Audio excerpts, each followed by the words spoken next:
The Happiness Project, by Gretchen Rubin. Introduction. One rainy April morning, a woman named Gretchen Rubin was staring out the rain-spattered window of a city bus, just like any other morning.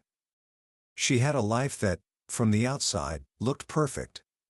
A loving husband, 2 wonderful daughters, a career she'd chosen as a writer, living in her favorite city, New York. She had everything she could possibly want. And yet, as the bus crawled through traffic, a sudden, chilling thought struck her. I am in danger of wasting my life. The years were just slipping by. She found herself snapping at her husband, getting easily discouraged, losing touch with friends, and feeling a kind of free-floating discontent. It wasn't depression, and it wasn't a midlife crisis. It was something quieter, a kind of nagging whisper that asked, "Is this really it?" She thought of a quote from the writer Colette that had haunted her for years. "What a wonderful life I've had. I only wish I'd realized it sooner." And in that single moment, on that ordinary city bus, Gretchen made an extraordinary decision. She decided she wasn't going to wait until the end of her life to realize how happy she could have been. She would dedicate 1 full year to a single, audacious goal: to be happier. This decision sparked a journey that became one of the most beloved and influential books of our time, The Happiness Project. It has sold millions of copies and has been translated into languages all over the world, not because it offers a magic pill for joy, but because it does something far more practical and far more powerful. It gives us a blueprint. So today, we're going to step inside that project. By the end of our time together, you will understand the simple, systematic framework that Gretchen Rubin discovered for engineering more happiness into your own life, not by changing your life in some dramatic, far-off way, but by changing how you live your life, right here, right now, in your own kitchen. You'll learn why cleaning your closet can be a spiritual act, why you can't change anyone but yourself, and how the secret to a happier life might just be written on a simple chart you keep on your desk. This isn't just a book summary, it's an invitation to start your own happiness project, beginning today. Book summary. Gretchen Rubin began her quest not with grand resolutions, but with a period of intense study. She realized that the greatest minds in history, from ancient philosophers like Aristotle to modern scientists and even pop culture icons like Oprah, had all grappled with the question of happiness. She devoured everything she could find. And 2 crucial questions emerged that she had to answer before she could even begin. First, is it even possible to make yourself happier? Many people believe in something called the set point theory, which suggests our basic level of happiness is fixed by our genetics, like our height or eye color. But what she found was more hopeful. Modern research suggests that while about 50% of our happiness is determined by our genes, and another 10 to 20% by our life circumstances, things like our age, income, and health, the rest, a substantial chunk, is a product of how we think and act. This was the confirmation she needed. We all have a natural happiness range, but our daily actions can push us to the very top of that range, or drag us to the bottom. Happiness wasn't just fate, it was a choice, and it was work. The second question was simpler, but trickier. What exactly is happiness? The academic world is filled with dense definitions like positive affect and subjective well-being, but Gretchen decided to cut through the jargon. She followed the wisdom of Supreme Court Justice Potter Stewart, who, when asked to define something difficult, simply said, "I know it when I see it." We all know when we feel happy. That was good enough. She also made a critical distinction. The opposite of happiness isn't depression. Depression is a serious medical condition that requires urgent attention. The opposite of happiness is simply unhappiness. Her project wasn't about curing a grave illness, it was about moving from a state of fine to a state of flourishing. With these 2 pillars in place, the belief that she could become happier, and a practical definition of what that meant, she needed a structure. A plan. She found her inspiration in an unlikely place, one of America's founding fathers, Benjamin Franklin. In his autobiography, Franklin described his bold and arduous project of arriving at moral perfection. He identified 13 virtues he wanted to cultivate, like temperance and sincerity, and created a chart to track his progress each day. This was the key: a simple, visual system of accountability. Gretchen designed her own version, a resolutions chart where she could track her daily progress with a check mark or an X. Then came the big work, figuring out what resolutions to put on that chart. She decided to focus on a different theme each month for a year. Social bonds were critical, so she chose themes like marriage, parenthood, and friendship. Work and play were essential, as were money and passion. She added themes for her inner world, like attitude and eternity. But where to begin? What was the most important first step on the path to happiness? She decided to start with the most fundamental element of all: energy. After all, a high level of energy would make keeping all the other resolutions that much easier. And so, her happiness project began in January, with a simple goal to boost energy. The first, and perhaps most profound, lesson she learned was how deeply our physical state affects our emotional state. It seems almost too simple, but the straightforward habits of getting enough sleep and exercise proved to be cornerstones of her entire project. She discovered that getting just 1 extra hour of sleep a night could do more for a person's daily happiness than a $60,000 raise. So her first resolution was go to sleep earlier. This wasn't about some complicated sleep hygiene routine. It was about the simple, difficult act of turning off the light when she felt tired, instead of staying up to read just one more chapter or answer one more email. The results were immediate. She felt more cheerful with her children in the morning, she had more patience, and the urge for an afternoon nap disappeared. It was a powerful reminder that sometimes the biggest levers for our happiness are the most basic ones. Next came exercise. Gretchen, like many of us, had always thought of exercise as a chore. Her idea of fun was lying in bed reading a book. But she knew the science was undeniable. People who exercise are healthier, think more clearly, and have more energy. She made a resolution to exercise better. This didn't mean running a marathon. It meant finding something that worked for her. She started strength training at a gym that offered short, intense 20-minute workouts where you didn't even sweat, a major selling point for someone who dislikes showers. She also bought a simple pedometer and aimed for 10,000 steps a day, discovering that the very act of measuring her steps made her walk more. But her energy wasn't just being drained by a lack of sleep or exercise. It was being drained by something more subtle, something that fills so many of our homes and minds: clutter.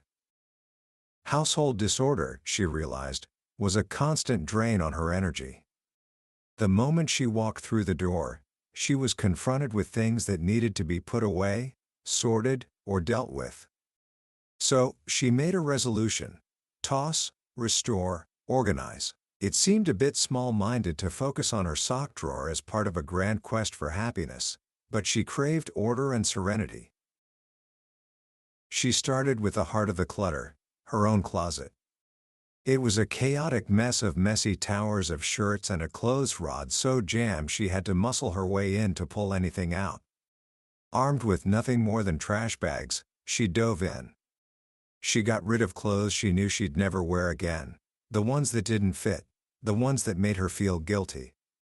And a strange paradox emerged: the fewer clothes she had, the more she felt she had to wear, because everything left was something she actually liked and would realistically put on. This process was so exhilarating that she moved through the entire apartment. She identified different types of clutter: nostalgic clutter from her past, aspirational clutter like the glue gun she never used, and buyer's remorse clutter from purchases she regretted. As she cleared the physical clutter, she felt her mental clutter clearing too. A pleasant, unintended consequence was that she started finding things she'd lost, proving one of her secrets of adulthood: if you can't find something, clean up. To maintain this newfound order, she adopted 2 simple rules. First, the 1-minute rule. Any task that could be done in less than 1 minute, she would do immediately. Putting away an umbrella, filing a paper, closing a cabinet door. These tiny actions had a huge cumulative impact. Second, the evening tidy-up. She would take just 10 minutes before bed to put things back in their place. This not only made her mornings more serene but also helped her prepare for sleep. With her energy levels rising, Gretchen was ready to tackle the emotional core of her life, the area that happiness research consistently points to as the most important factor of all: her relationships. For February, she turned her focus to marriage. She and her husband, Jamie, had a strong and loving relationship, but the pressures of parenthood had introduced a new level of bickering and nagging. She had fallen into bad habits, and she knew she couldn't change him. She could only change herself. Her first resolution was a tough one: quit nagging. She hated being a nag, and Jamie hated being nagged. Nothing kills the feeling of friendship and passion more than nagging. And besides, it doesn't work. She learned to use nonverbal cues, like leaving an envelope by the door to be mailed. She limited herself to 1-word reminders, like camera, instead of a full lecture. And, most effectively, she realized she could often just do the task herself instead of insisting it was his responsibility. But she also realized she engaged in a more subtle form of nagging for praise. She had an insatiable need for a gold star, for Jamie to notice and appreciate the work she did. So she made another difficult resolution: don't expect praise or appreciation. Instead of doing things for Jamie and then feeling resentful when he didn't notice, she started telling herself, "I'm doing this for myself. This is what I want." This shift in perspective was liberating. She was no longer waiting for applause. Of course, no marriage is without conflict. So, she decided she needed to fight right. Research shows that how a couple fights matters more than how much they fight. Couples who fight right tackle one issue at a time. They don't use bombs like you always, or you never, and they know how to de-escalate an argument. This meant learning to recognize her own triggers and to express her feelings honestly before they exploded into a fight. She learned that it takes at least 5 positive interactions to offset 1 negative one, so she focused on making sure the positive far outweighed the negative. Finally, she resolved to give proofs of love. She was inspired by the quote, "There is no love. There are only proofs of love." Whatever love she felt in her heart, others would only see her actions. So she started with small gestures, telling Jamie "I love you" more often, giving him hugs that lasted at least 6 seconds, the minimum time, she'd learned, to promote the flow of mood-boosting chemicals. This culminated in a week of extreme nice. For 7 days, she was extremely nice to Jamie. No criticism, no snapping, no nagging. It was an extreme sport, she called it, done in the comfort of her own home. And a funny thing happened. By acting so loving and tender toward him, she actually began to feel more loving and tender.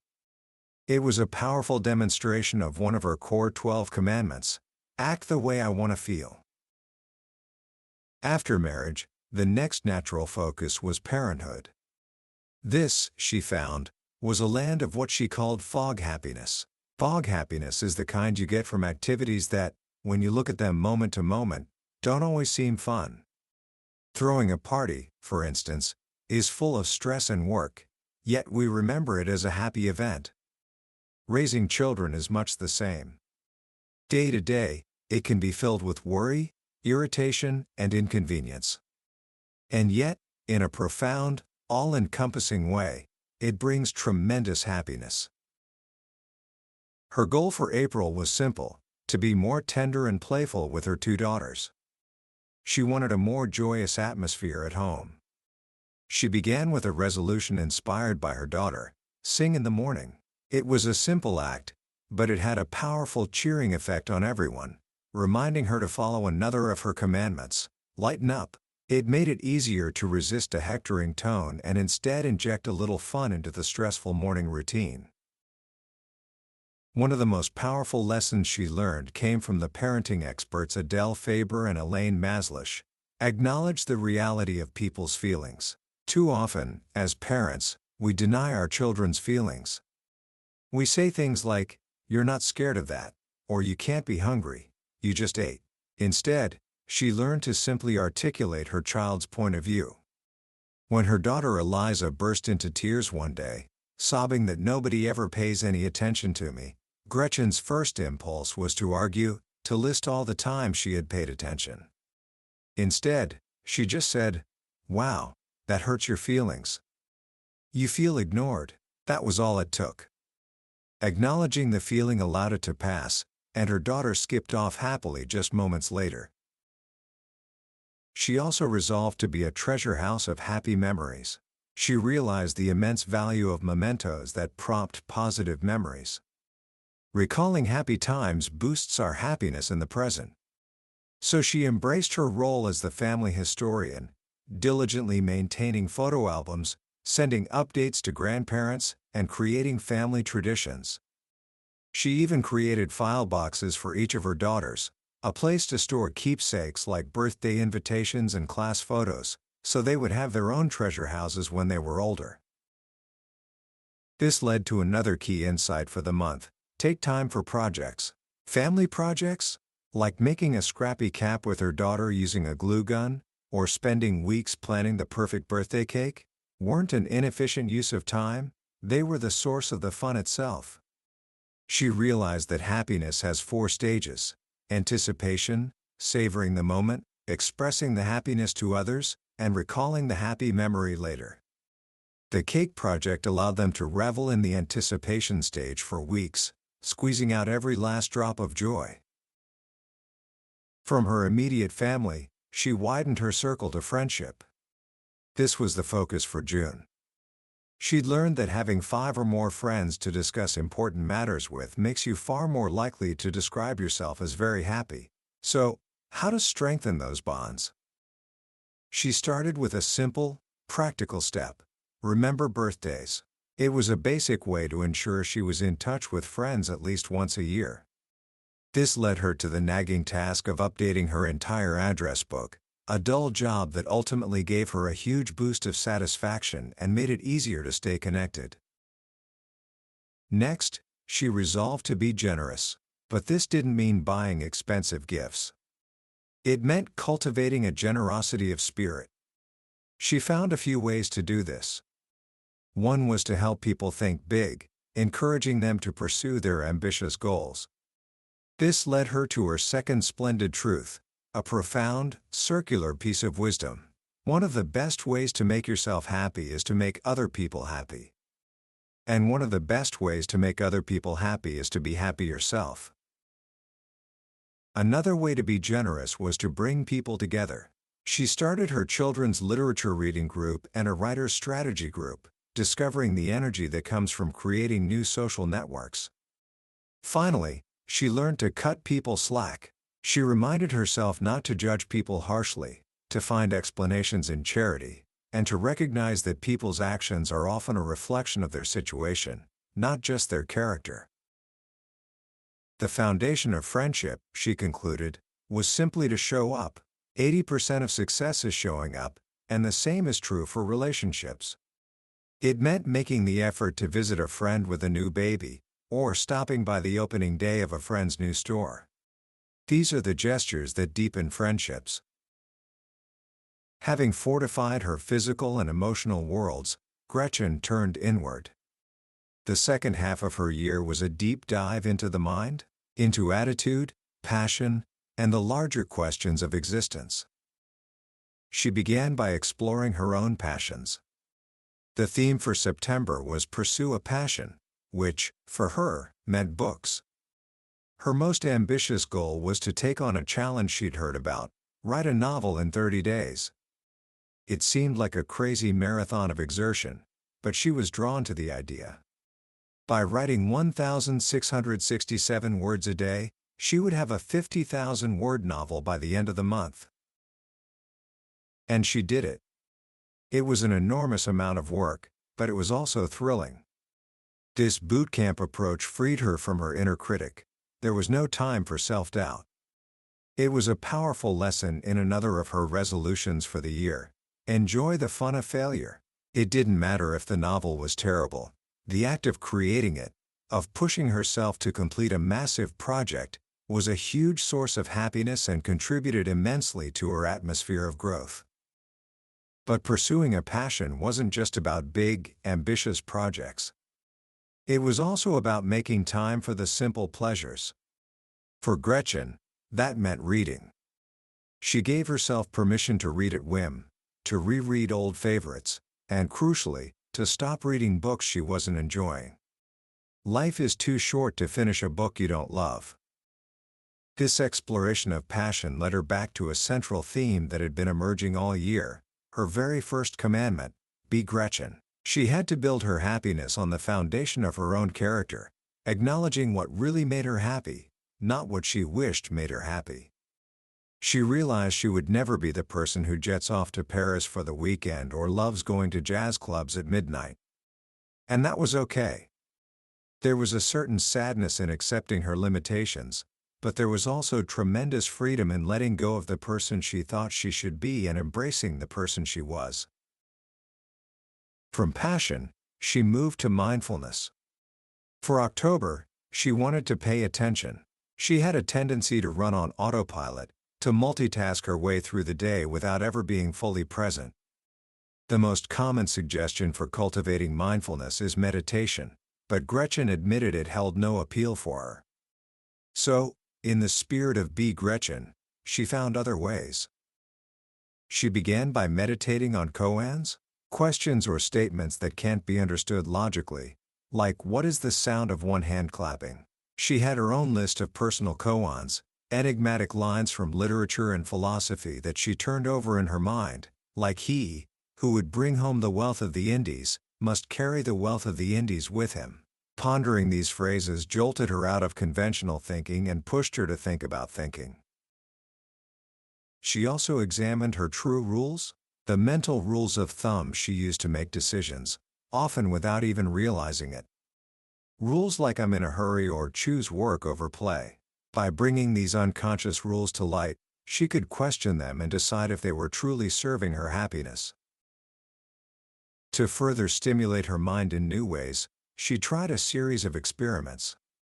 She went to a hypnotist, who gave her a tape of suggestions to help her break bad habits like snacking at night. She tried laughter yoga, which she found horribly self-conscious and quit after one class. But then she took a 5-day intensive drawing class, an experience that was stressful and exhausting, but also tremendously gratifying. The novelty and challenge were powerful sources of happiness, proving one of her secrets of adulthood: happiness doesn't always make you feel happy. Sometimes, the activities that lead to long-term growth are uncomfortable in the short term. Mindfulness also applied to her eating habits. She started to keep a food diary. The simple act of writing down what she ate made her conscious of her fake food habit, the pretzels, low-fat cookies, and other snacks she ate without thinking. Confronted with the reality of it, she gave it up cold turkey and found it surprisingly satisfying. The guilt and self-reproach that came with that habit vanished. As the year wound down, Gretchen moved from the mind to the spirit. For August, her theme was contemplate the heavens, or eternity. This wasn't about finding a specific religion, but about cultivating a sense of perspective and gratitude. To do this, she came up with a unique memento mori, a reminder of mortality. Instead of keeping a skull on her desk, she decided to read memoirs of catastrophe. She read accounts of people facing death, illness, and other profound losses. It sounded depressing, but she found it strangely uplifting. These stories gave her a greatly heightened appreciation for her own ordinary, healthy, pain-free existence. It was during this month that her third splendid truth came to her. The days are long, but the years are short. Each phase of life can feel endless while you're in it, but the years slip by with astonishing speed. This realization filled her with a bittersweet urgency to appreciate the present moment. This led naturally to her next resolution: keep a gratitude notebook. Studies show that consistently grateful people are happier and more satisfied with their lives. But after a few weeks, the practice started to feel forced and annoying. So she gave it up and found other ways to cultivate gratitude, like using the moment her computer booted up to think grateful thoughts, or reframing a complaint into a statement of thankfulness. Her final resolution for this spiritual month was to imitate a spiritual master. She found her unlikely guide in Saint Thérèse of Lisieux, a 19th-century French nun known for her little way, the idea of achieving holiness through the perfection of small, ordinary acts. This resonated deeply with the core of her own project, changing her life without changing her life. Saint Therese's example showed that an ordinary life is full of opportunities for virtue. This inspired Gretchen to focus on her attitude for November, with the goal to keep a contented heart. She resolved to laugh out loud, not just smile politely, but to really appreciate humor and laugh at herself. She worked to use good manners, seeing politeness as the everyday form of kindness. And she played what she called the Pollyanna game, trying to go a full week with no negative comments, instead choosing to give positive reviews. It was incredibly difficult, but it made her aware of her own critical streak and helped her see the courage it takes to be enthusiastic. Finally, after 11 months of piling on resolutions, December arrived. The theme was Boot Camp Perfect. She would try to follow all her resolutions, all the time. Did she have a single perfect day? No. But she kept trying. And that was the point. Her project hadn't been about achieving perfection. It was about the process of striving. As the year came to a close, she realized what her last, and perhaps most important, splendid truth was. It came to her after a dinner party where someone quoted the philosopher John Stuart Mill, "Ask yourself whether you are happy, and you cease to be so." Gretchen realized that, for her, the exact opposite had been true. Thinking about her happiness, paying attention to it, had been the very thing that made her happier. And so, she arrived at her fourth splendid truth: you're not happy unless you think you're happy.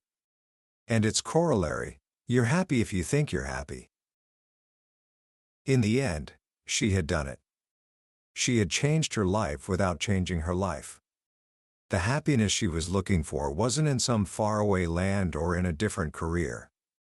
The ruby slippers had been on her feet all along. The bluebird of happiness was singing just outside her window. She just had to learn to pay attention. Commentary. So, what do we take away from this incredible year-long experiment? What is the most powerful lesson from the Happiness Project? For me, it's the radical idea that happiness is not a mysterious mood that descends upon us like weather. It's not something you find. It's something you make. It's a project.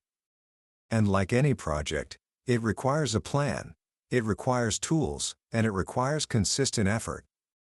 Gretchen Rubin demystifies happiness. She takes it out of the realm of the abstract and makes it concrete, tangible, and, most importantly, actionable. The single most powerful tool she gives us is the resolutions chart. It sounds so simple, almost corporate, but its genius lies in its simplicity. We all make resolutions, especially when we're young and full of ambition. But how often do they stick? The chart works because it forces daily accountability. It keeps your goals, your better self, at the front of your mind, every single day. It transforms a vague desire like "I want to be a better friend" into a concrete action like "remember birthdays." That is a shift from wishing to doing. And her framework of monthly themes is brilliant because it prevents overwhelm. Instead of trying to change everything at once, you focus your energy on one area of your life at a time, building momentum as you go. You start with energy, then move to relationships, then to your inner world. It's a scaffold for self-improvement. But the deeper lesson, the one that stays with you long after you finish the book, is her first commandment: be Gretchen. This is the heart of it all. You cannot build a happy life on a foundation of who you wish you were. You have to start with who you are. Do you hate parties but love reading? Then your happy life will involve more books and fewer parties. That's okay. Giving yourself permission to be yourself, to honor your own nature, is one of the most courageous and liberating acts you can perform. So, if you're listening to this today, and you're feeling that same quiet discontent that Gretchen felt on that bus, here are a few simple actions you can take, right now, to start your own happiness project. First, tackle a nagging task. Is there something that's been on your to-do list for weeks, something that takes less than 10 minutes to do? Cleaning your desk, making that phone call, returning that book. Do it now. The boost of energy you get from crossing it off your list is disproportionately large. Second, identify one of your secrets of adulthood. What is one simple truth you've learned that makes life easier? Maybe it's bring a sweater, or it's okay to ask for help, or most decisions don't require extensive research. Acknowledging these simple truths is a form of wisdom, and it makes you feel more in control. And third, ask yourself that powerful question: what did you enjoy doing when you were 10 years old? Building with Legos? Drawing? Reading fantasy novels? That's a powerful clue to what will bring you joy and a sense of play right now. Take a small step to reintroduce that activity into your life. The beauty of Gretchen Rubin's work is its profound accessibility. You don't need more money, more time, or a different life to start. You just need the will to begin. You need to believe that small, consistent actions, compounded over time, can lead to a remarkable transformation. That was a deep dive into the Happiness Project by Gretchen Rubin. We've explored the core of her journey today, from the initial spark of an idea to the profound truths she uncovered. But I'll be honest with you, a summary can only take you so far. The real magic happens when you read the book for yourself. It's in the quiet moments, when a particular story or a simple phrase hits you in a way you didn't expect. This summary is designed to help you decide if this book is worth your time. If anything we've talked about today has resonated with you, I truly encourage you to grab a copy. Reading it isn't just about learning. It's an experience that can genuinely change the way you see yourself in your daily life. The link to the book is in the description below. Also, if you found this summary valuable and want to continue exploring the ideas within the world's most influential books, please hit that like button and subscribe to the channel. It lets me know that this work is making a difference, and ensures you won't miss our next journey into another life-changing book from the billionaire's bookshelf. Let's keep growing together.